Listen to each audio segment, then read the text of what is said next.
L'atleta De Feohan nella precedente serie dei 200 farfalla ha realizzato il nuovo record della manifestazione in 2:24,73 per la categoria ragazzi.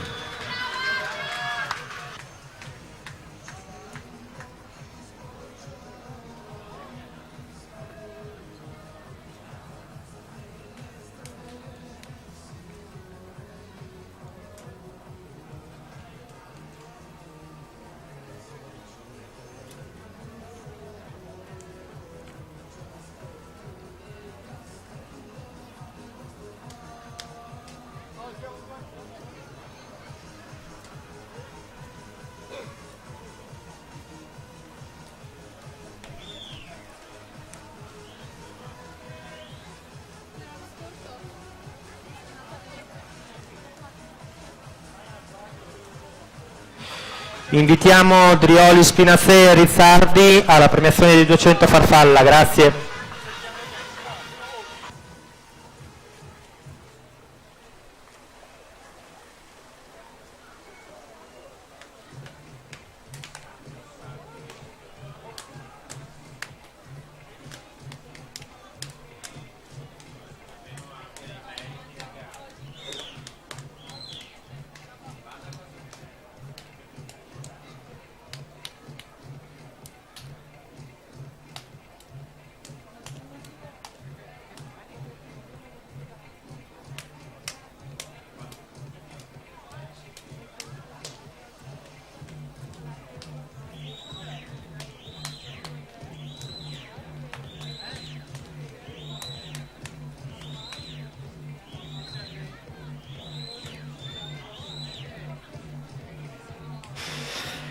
Per la seconda serie di 200 farfalla ragazzi maschi, in corsia 1 Rossetto Giulio Team Veneto, corsia 2 Quaglium Mattias Padova Nuoto, in corsia 3 Rodighiero Alberto Free Time, in corsia 4 D'Avanzo Matteo Piave Nuoto, corsia 5 Zanin Nicola rappresentativa Idros, corsia 6 Zanotto Leonardo Città Sport Vicenza, in corsia 7 Gatta Grisa Marco Stile Libero SSD, in corsia 8 Visentini Riccardo rappresentativa Idros.